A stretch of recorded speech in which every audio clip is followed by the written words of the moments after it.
आपने बांग्लादेश के अंदर हुए अत्याचार को देखा होगा। कांग्रेस मौन, समाजवादी पार्टी मौन, टीएमसी मौन, आरजेडी मौन, अन्य दल मौन।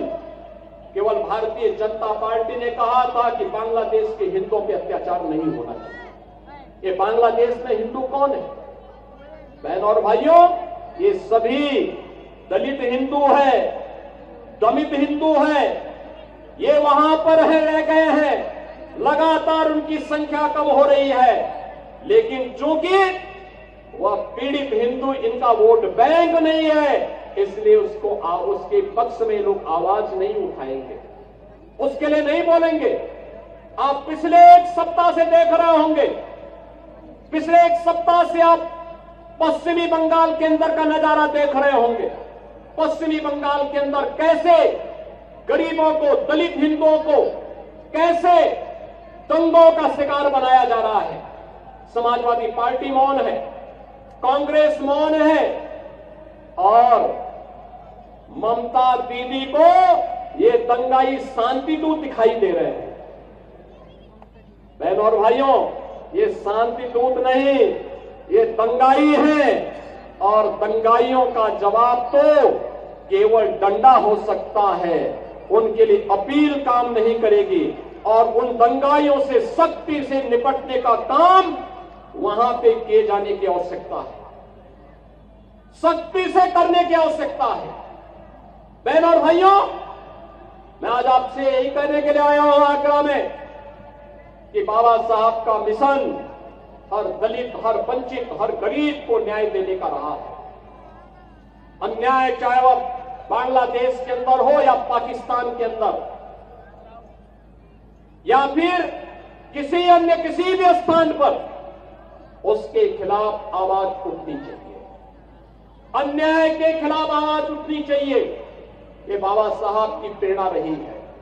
संगठित होकर के आवाज उठनी चाहिए, ये बाबा साहब की प्रेरणा रही है। और उसी प्रेरणा के लिए आज आप सबका आह्वान करने के लिए मैं आपके बीच आया हूं। सरकार आपके साथ होगी, आपके सुख दुख में डबल इंजन की सरकार सहभागी बनेगी।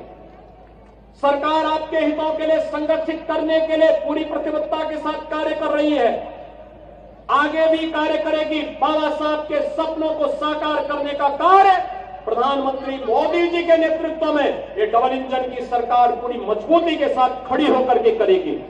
और उसी को ध्यान में रख करके आज मैं कहना चाहता हूं, जो लोग कह रहे हैं कि उनके लिए, कुछ लोग कह रहे हैं कि उनके लिए संविधान से बढ़कर के शरीयत है, तो मैं भी उनसे कहना चाहता हूं कि भारत तो बाबा साहब के द्वारा बनाए गए संविधान से चलेगा।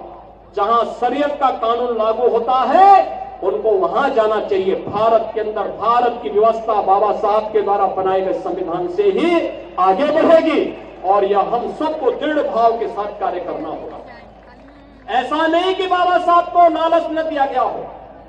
याद करिए, जब हैदराबाद के निजाम ने बाबा साहब को लालच देने का काम किया था, और वहां पर उनके रजाकारों ने वहां के दलितों पर, वहां के दमितों पर, वहां के हिंदुओं पर अत्याचार करना प्रारंभ किया था, तब बाबा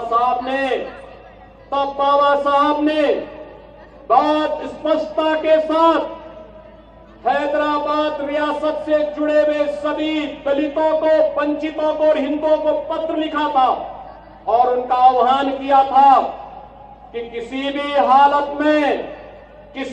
हालत में निजाम के दबाव में आने की आवश्यकता नहीं। धर्मांतरण मत करना, इस्लाम मत स्वीकार करना, आवश्यकता पड़ती तो छोड़ करके महाराष्ट्र की तरफ आप आ जाइए, लेकिन इनके दबाव में काम मत करना। और बहनों और भाइयों, अंततः निजाम को भारत छोड़ करके भागना पड़ा। आज हैदराबाद रियासत भारत का हिस्सा बनी हुई है। बहनों और भाइयों, ऐसे ही जूनागढ़ का नवाब भी करता था। आज जूनागढ़ के नवाब को भी भारत छोड़ करके भागना पड़ा था। हमसे जुड़े रहने के लिए हमारे YouTube चैनल को सब्सक्राइब करें और नई वीडियो की नोटिफिकेशन के लिए बेल आइकॉन को दबाएं। अगर आप ये वीडियो Facebook पर देख रहे हैं तो लाइक जरूर करें और ज्यादा से ज्यादा शेयर करें। धन्यवाद।